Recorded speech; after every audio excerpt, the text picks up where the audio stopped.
Good morning class, my name is Deepali Gupta. आज हम पढ़ रहे हैं क्लास 7, सब्जेक्ट है हमारा मैथ और एक्सरसाइज है हमारी 1.4, 1.1, 1.2 एंड 1.3 हम इससे पहले वाली क्लास में पढ़ चुके हैं। आपको अच्छे से समझ में आई होगी। सभी बच्चे अपनी बुक निकाल लीजिए। पेज नंबर है आपका 27। ठीक है, चलिए स्टार्ट करते हैं। Question number 1। क्वेश्चन नंबर 1 क्या है हमारा?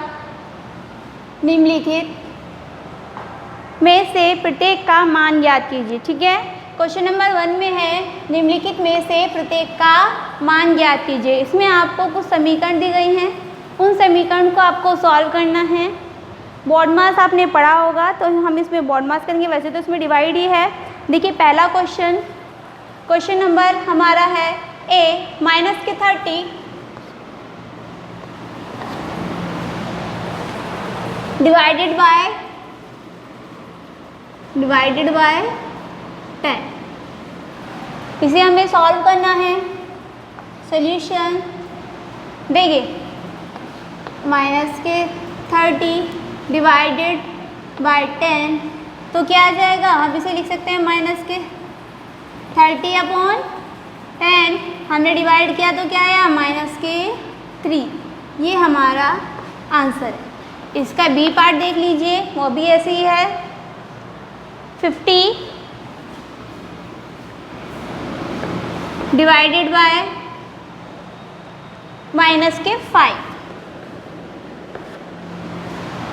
ठीक है, अब हम इसे सॉल्व करते हैं। क्या है हमारा?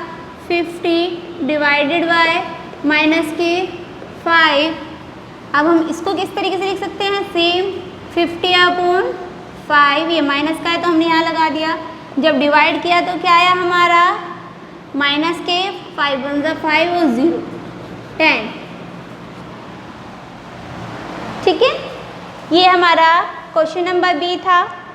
क्वेश्चन नंबर सी इसी प्रकार से है, माइनस से माइनस कट जाएगा, इसमें माइनस नहीं आएगा आंसर में।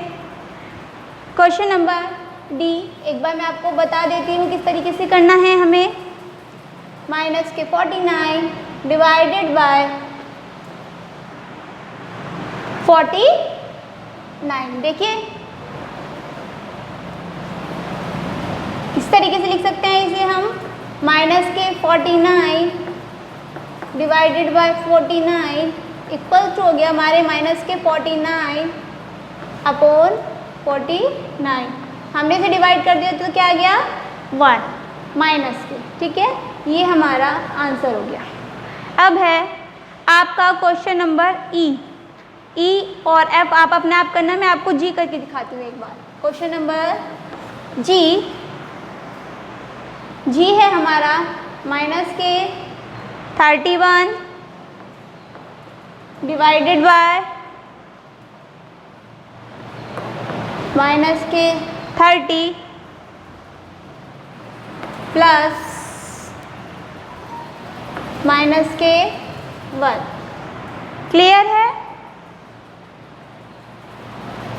सॉल्व करते हैं इसको।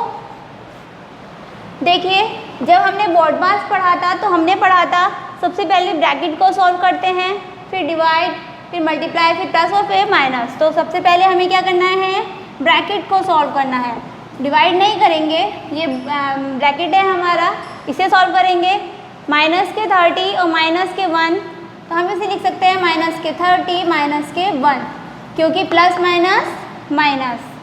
आगे माइनस के 31 divided by minus minus plus minus के 31।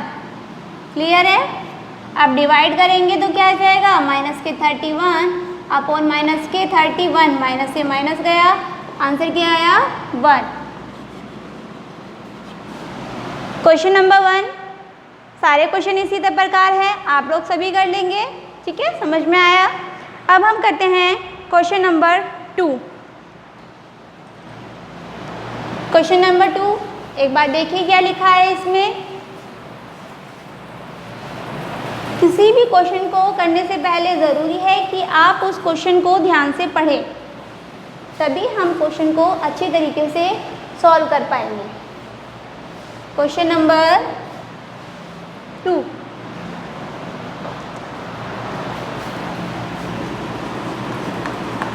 क्या लिखा है, चलिए मैं पढ़ती हूँ। ए, बी और सी के निम्नलिखित मानों में से प्रत्येक के लिए आपको एक इक्वेशन दी है। A divided B plus C does not equal to A divided B plus A divided C. इसको हमें सत्यापित करना है, यानी प्रूफ करना है कि जो स्टेटमेंट है ये हमारी सही है। तो हमारी सबसे पहले स्टेटमेंट लिख लेते हैं, क्या है, A divided B plus C does not equal to A divided B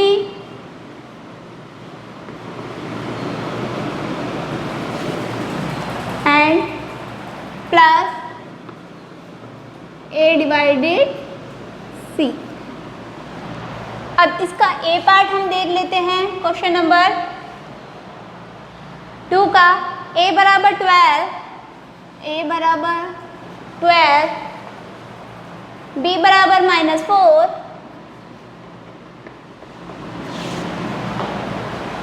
और C बराबर 2। क्लियर? चलिए, हमें इस क्वेश्चन में कुछ नहीं करना, ये जो हमें वैल्यू दी है सिर्फ ये हमें किस में रखनी है, अपनी इक्वेशन में।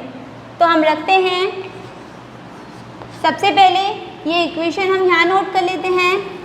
A divided by B plus C does not equal to A divided by B plus A divided by C। अब हम क्या करेंगे, A की वैल्यू हमें पता है, B की वैल्यू हमें पता है और C की वैल्यू भी पता है, तो इस पे रख देंगे। A बराबर क्या है हमारा 12 डिवाइडेड बाय B की वैल्यू क्या है -4 और C की वैल्यू क्या है 2 does not equal to 12 divided by -4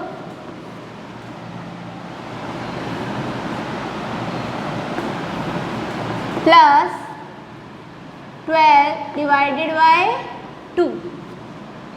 आप इसे सॉल्व करते हैं, ये 12 है, अभी ऐसे ही रहेगा, डिवाइडेड बाय प्लस माइनस तो क्या बचा -2 does not equal to, divide करेंगे तो क्या आएगा -4 3 12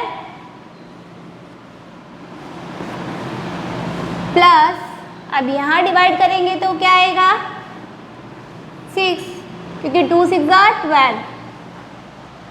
अब इधर देख लीजिए, इसे डिवाइड करेंगे तो क्या आएगा -6, डिवाइड किया हमने, डज नॉट इक्वल टू, इसमें क्या है हमारा, ये माइनस है और ये प्लस, तो क्या हो जाएगा +3। प्रूफ हो गया, ये -6 आ रहा है और ये 3, तो क्या लिख सकते हैं हम, LHS does not equal to RHS। That's proof.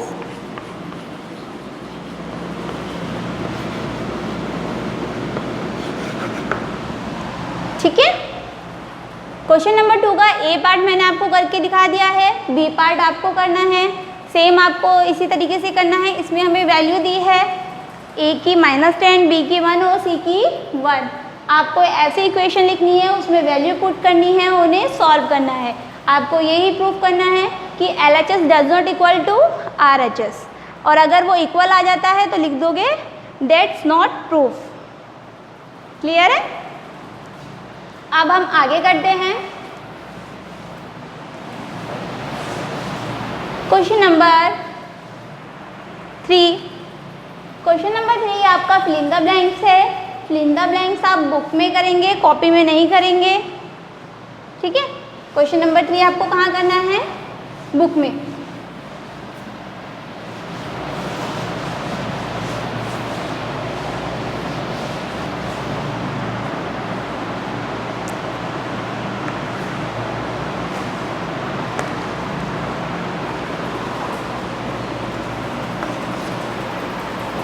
रिक्त स्थान की पूर्ति करनी है।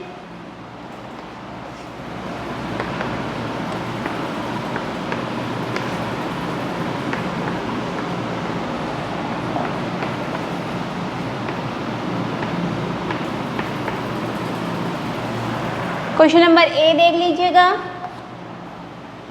369 divided by fill in the blanks 369। देखिए 369 को कितने से डिवाइड करें कि 369 आए? बताइए 1 से, है ना? जब हम इसे 1 से डिवाइड करेंगे तभी तो 369 आएगा। क्लियर है? तो ऐसे ही आपको बी में देख लीजिए एक बार। बी में क्या लिखा है? माइनस के 75 डिवाइडेड बाय, हमें नहीं पता क्या है, और माइनस के 1। ये माइनस है, ये भी माइनस हो गया, यानी जो भी डिवाइड वैल्यू करेगी वो प्लस की होगी। अब 1 आ रहा है तो 1 कब आएगा? 75 बन जा 75, तो यहाँ किससे डिवाइड हो जाएगा? ये 75 से। अब मैं आपको सिर्फ आंसर बता रही हूँ। सी में आप क्या आएगा हमारा? माइनस के 206, और डी में क्या आएगा हमारा? माइनस के 1। ई में क्या आएगा? माइनस के 87। एफ में माइनस के 48। जी में माइनस के 10, और एच में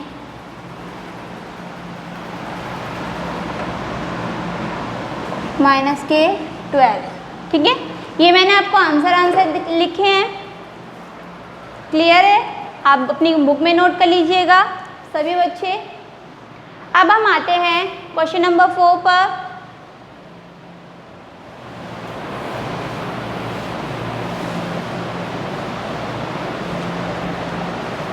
क्वेश्चन नंबर 4 पढ़िए एक बार। 5 ऐसे पूर्णांक युग्म ए बी लिखिए ताकि a plus B equals to -3 हो। ऐसा एक युग्म 6 - 2 है, क्योंकि देखिए हमें युग्म में लिखना है। क्वेश्चन नंबर हमारा है 4 ए बी में। फर्स्ट इन्होंने युग्म दे दिया 6 - 2, यही है। यस, क्यों? क्योंकि 6 - 2 रखने से हमारा जो आंसर आ रहा है क्या आ रहा है? 6 डिवाइडेड बाय -2 इक्वल्स टू -3। तो हमें ऐसे युग्म बनाने हैं जिसका आंसर -3 आए। डिजिट तो अलग अलग हो लेकिन आंसर क्या हो हमारा? सेम हो। ऐसे हमें 5 युग्म बनाने हैं। तो हम लिख सकते हैं 9 और -3 अगर हम रखते हैं तो क्या आएगा हमारा? 9 divided by -3 equals to -3। First युग्म हो गया। सेकंड क्या होगा?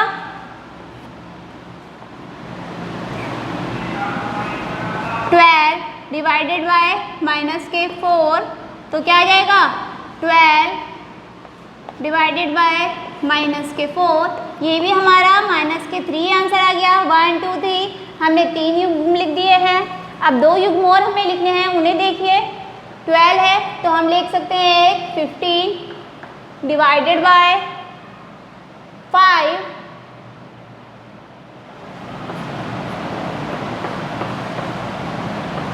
ठीक है, ये माइनस के। अब हम इसे सॉल्व करेंगे तो क्या आएगा? 5 3 = 15, माइनस का है तो ये भी माइनस के। 4 युग्म हो गए। 5 में हम इसके माइनस में सिंबल भी चेंज कर सकते हैं। जैसे प्लस के 9 है तो माइनस के 9 कर दो, तो एक वो भी बन सकता है। नहीं तो आप यहाँ पे 18 और 6 भी ले सकते हैं माइनस के। तो क्या आ जाएगा 18 डिवाइडेड बाय -6 इक्वल्स टू -3। तो ऐसे ही हमें युग्म बनाने थे जिसका आंसर क्या आना था, हमारा सेम आना था क्या, -3। तो हमने बना दिए फर्स्ट सेकंड, ये हमारा थर्ड फोर्थ एंड फिफ्थ, पांचों युग्म हो गए। ये क्वेश्चन नंबर 4 का आंसर है आपका। अब है आपका क्वेश्चन नंबर 5, ठीक है।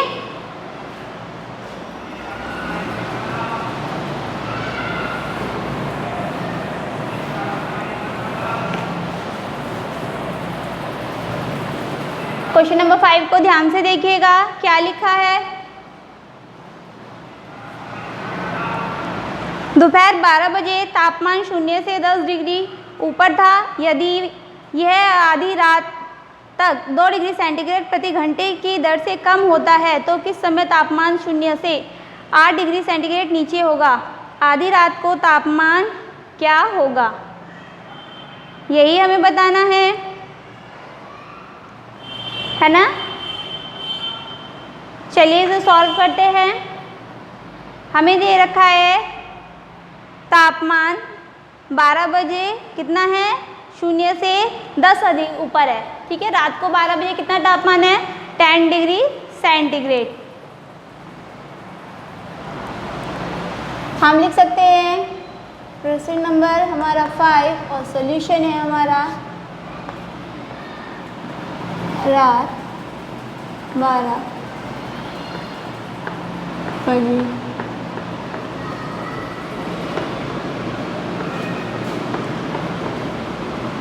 10 डिग्री सेंटीग्रेड, ठीक है।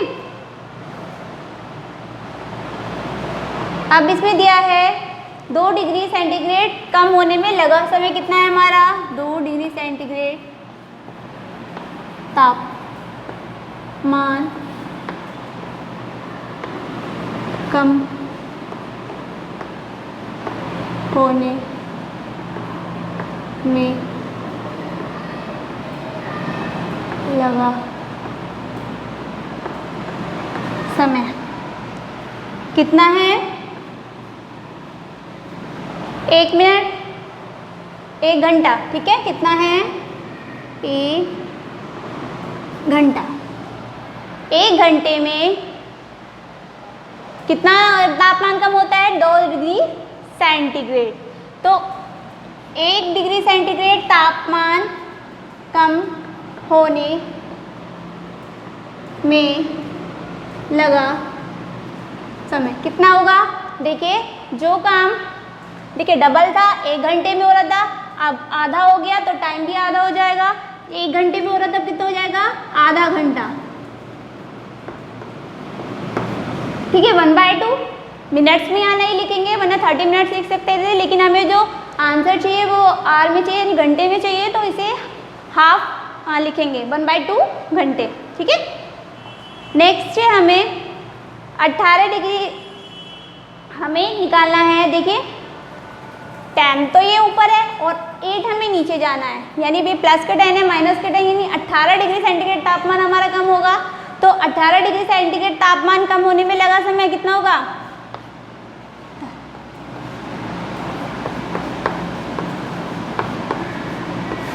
तापमान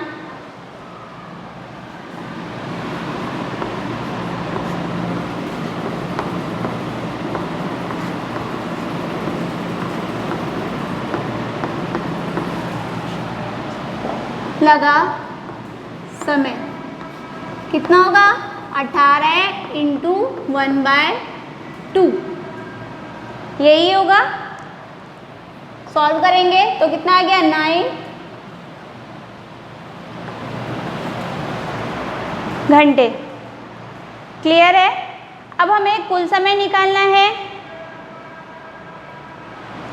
हमें निकालना है आधी रात को तापमान क्या होगा। ये जो हमारे 12 बजे हैं वो दोपहर के हैं। अब हमें आधी रात को निकालना है यानी पूरे 12 घंटे बाद। तो कुल समय हमें निकालना है, कुल समय कितना हो जाएगा? दोपहर के 12 बजे प्लस 9 घंटे। ठीक है, कितना हो गया हमारा? 21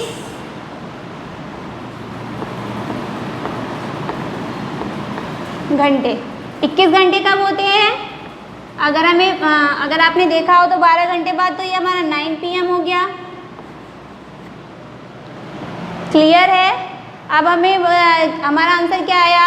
9 बजे शाम के समय तापमान 0 से हमें निकालना क्या था, एक बार देख लीजिए। आधी रात को तापमान क्या होगा?